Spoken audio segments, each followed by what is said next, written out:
안녕하세요. 저는 결혼한 지 1년 만에 이혼하게 된 30대 여자입니다.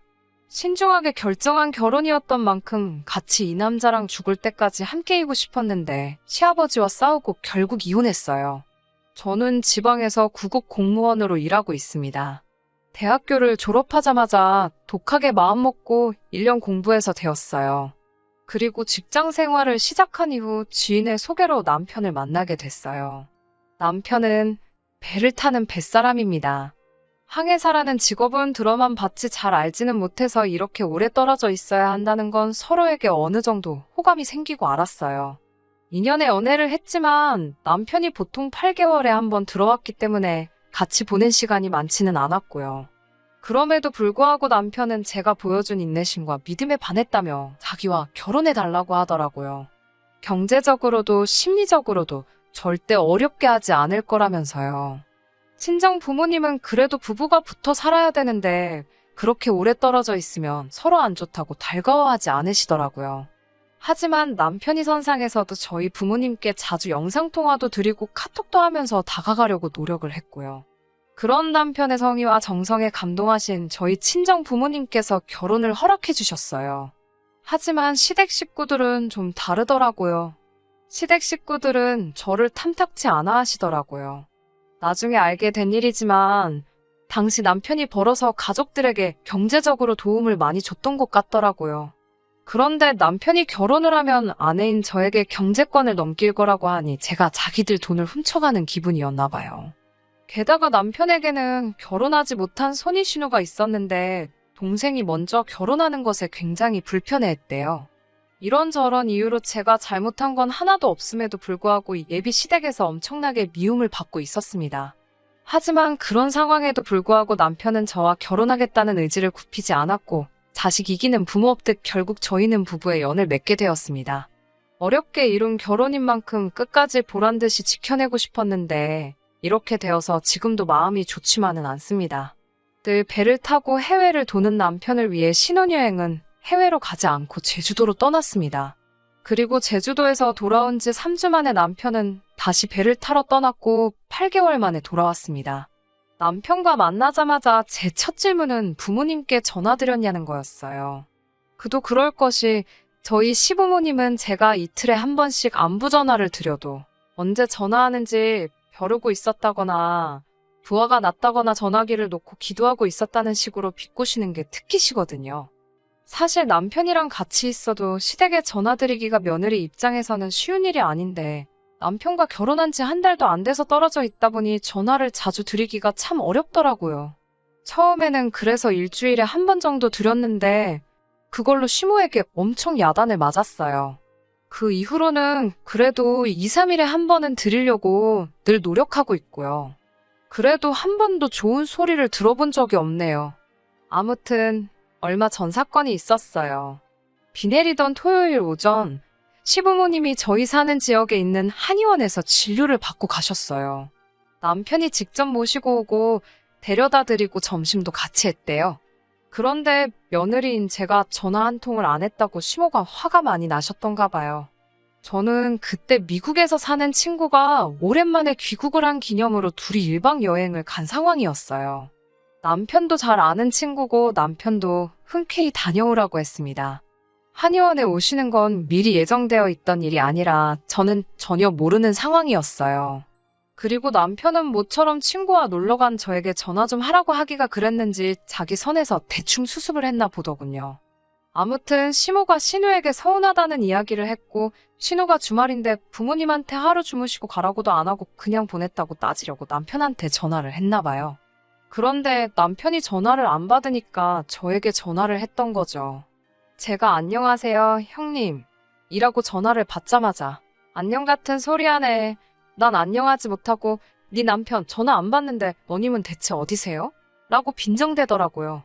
제가 당황해서 네, 저 지금 바뀐데 라고 말을 하자 바뀐 데는 반말이고요. 말 끊어먹지 말고 똑바로 하세요라며 저를 다그치더라고요. 그래서 저도 도대체 갑자기 왜 그러시는데요? 라고 물었죠. 그러자 내가 너님 남편하고 통화를 해야 하는데 전화를 안 받으니까 그런데요. 그러면서 언제 집에 들어가서 확인할 수 있냐고 따지듯 묻더라고요. 그래서 저는 일이 있어서 내일이나 돼야 들어간다고 말했죠. 그러자 너님 남편은 너님 산책 갔다던데 또 다른 소리를 하네. 아주 웃기는 애들이야. 라며 전화를 딱 끊더라고요. 그러고 나서는 바로 1분도 지나지 않아 시아버지한테 전화가 왔습니다. 이미 좋은 소리 못 들을 걸 알았기에 내라고 조용히 대답하자. 아이고 내가 네 시누에게 앞뒤 사정을 다 전달받았다며 내가 가슴이 콱 막힌다고 그러더군요. 그러면서 나는 네 부모가 도대체 너를 어떻게 가르쳤는지 뭐 하는 사람들인지 참말로 궁금하다고 하더라고요. 거짓말하는 건 네 아버지를 닮았냐 아님 어머니를 닮은 거냐 그러시면서요. 부모님 이야기를 그렇게 하시니 저도 참을 수가 없어서 조근조근하게 아버님 제가 잘못했습니다만 그래도 부모님 얘기는 안 하셨으면 좋겠습니다라고 했어요. 그러자마자 시아버지는 바로 저를 제 이름 대신 입에 담기도 힘든 욕으로 바꿔 부르시며 소리를 지르셨어요. 어디서 그렇게 말대답을 따박따박 하냐며 그것도 네 부모한테 배워먹었냐고 그래요. 그러면서 너는 오랜만에 온 남편을 놔두고 여행을 가냐며 남편이 가라고 네 등을 떠밀어도 안 간다고 버텼어야 된대요. 그러면서 저더러 제 대가리에 머리 대신 똥이 들어있으니 생각이란 걸 똑바로 하질 못한다고 하시더군요. 그러더니 아주 얼굴은 쳐들고 네가 뭐 그렇게 잘났냐고 혼자 생난일을 치시다 전화를 끊으셨어요. 정신이 쏙 빠져있는데 이번에는 남편한테 또 전화가 오더라고요. 시아버지가 원래 욱하는 성질 있는 거 너도 알지 않냐면서 자기가 수습한다고 잘하겠다고 하더라고요. 친정 어머니한테 이 이야기를 전하니 친정 어머니도 어른들이 원래 잘 안 바뀐다고 그냥 가서 듣고 있다가 죄송하다 노력하겠다 하고 나오라고 하시더라고요. 억울했지만 친정 어머니 조언을 마음에 새기고 여행에서 돌아오자마자 시댁으로 향했습니다. 그래서 시댁에 도착하니 대뜸 시아버지가 그래 네가 여행을 남자랑 갔는지 여자랑 갔는지는 모르겠지만 다 이게 네 친정에서 너를 똑바로 못 가르친 탓이라며 시아버지가 저희 부모님을 따끔하게 혼내야겠다는 소리를 하시더군요. 듣고 있기가 너무 거북하고 화도 나고 미치겠더라고요. 신우가 저를 싫어해도 제가 먼저 다가가는 게 맞다면서 윗사람 섬길 줄도 모른다고도 하고 한마디 대꾸라도 하려다 친정 어머니가 그냥 듣고만 있으라 하신 말씀이 생각나서 참을 인자 몇 번을 가슴에 새기며 노력하겠다고 잘하겠다고 했어요. 그러자 말만 번지르르한 사람치고 잘하는 사람 본 적 없다고 그냥 그런 말뿐인 말 하지도 말라 하시더군요. 그래도 그나마 남편이 저 대신해서 그게 아니고 라며 해명이라도 할라 하니 시어머니는 어디서 빨래방망이 같은 걸 들고 와서는 남편을 패려고 하더라고요. 너는 내 아들도 아니라면서 내가 이 세상 뜨고 싶었다는 소리나 하시고요.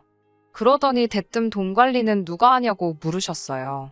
제가 하고 있다니까 공무원 나부랭이가 그렇게 큰 돈 벌어나 받냐면서 네가 뭔 재주로 관리를 하냐고 소리를 막 지르더라고요. 제가 남편한테 어떻게 좀 해보라는 식으로 눈치를 줬지만 결국 자기 부모님이라 그런지 강하게 못 나가더라고요. 그런 남편을 보고 있으니 나는 평생 이 언어폭력을 견디며 살아야 할 수도 있겠다 라는 두려움이 몰려오더라고요. 남편마저 저를 지켜줄 수 없다고 생각하니 더는 버틸 수가 없었고 그래서 자리를 박차고 일어났습니다. 그러자 저 싸가지 없는 게 어른 말 안 끝난 거 안 보이냐고 고함을 치시더군요. 제가 도대체 무슨 자격으로 저희 부모님을 욕하고 저를 비난하시냐고 저희 아직 혼인신고도 안 했고 하니 그냥 이 잘난 아들 돌려드리겠다고 데려가시라고 했어요. 엄밀히 말하면 우리 모두 아직 남남이니까 저한테 함부로 하지 마시라고요. 그리고 시아버지께 아버님부터 따님 교육 똑바로 시키라고 삿대질을 해대며 저도 악을 썼습니다. 나이값도 못하고 저렇게 이기적이니까 저 나이 먹도록 시집도 못 가고 사람 구실도 못한다고요. 그래도 저는 손윗사람이기에 인격적으로 대해드리고 존중해드리려고 노력했다고요. 그러자 어디 어른한테 삿대질이나 하냐며 한 대 칠 기세로 손을 올리더군요. 그래서 저도 시아버지 눈을 똑바로 쳐다보면서 저도 아버님 한 대 칠 수 있지만 참는 거라고 적당히 하시라고 했어요. 그러자 한 대 쳐라 하면서 아이고를 연발하시더군요. 그러면서 제가 한 번만 더 우리 부모님 욕하면 나도 당신들 가만 안 둘 거라고 당신 자식들이나 잘 키우라고 한마디 더 했습니다. 남편한테도 널 믿고 사느니 내가 차라리 걔를 키우겠다고 꺼지라고 했어요. 그리고는 신혼집으로 돌아와 비밀번호도 바꿔버렸습니다. 어차피 신혼집도 못 구한 상태라 저희 친정 어머니가 월세 주시던 빌라에서 일단 살고 있었거든요. 얼마 지나지 않아 남편이 쫓아와 자기가 다 잘못했다고 일단 문 좀 열고 이야기하자고 하더라고요. 저는 더 이상 너를 믿고 의지할 수도 없고 너네 부모 상대하기도 싫다고 그만하자고 얘기했고요. 그 후에 저는 친정 부모님께 전화해서 있던 모든 일을 말씀드렸어요.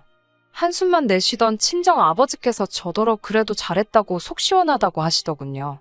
그리고 몇 시간 뒤에 남편이란 자식이 와서는 자기가 일단 시부모님께 제가 반성하고 있고 와서 빌거라고 얘기했대요.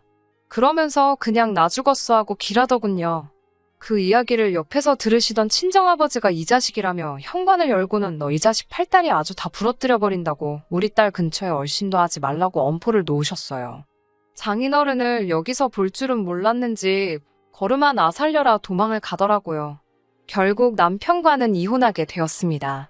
남편은 어떻게든 시부모님과 연을 끊고 살 수는 없다는 거였고 저는 그렇다면 어쩔 수 없다는 입장을 고수한 탓이었죠.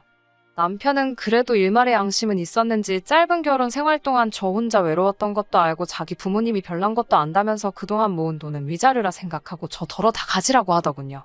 그렇게 적금 얼마와 남편이 채워넣은 가전제품은 제 몫이 되었습니다.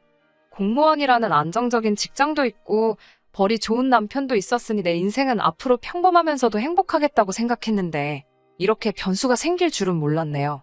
하지만 새로운 시작을 하는 마음으로 다시 한번 열심히 살아보려고 합니다. 물 흐르듯 살다 보면 또 좋은 일들이 생기겠죠.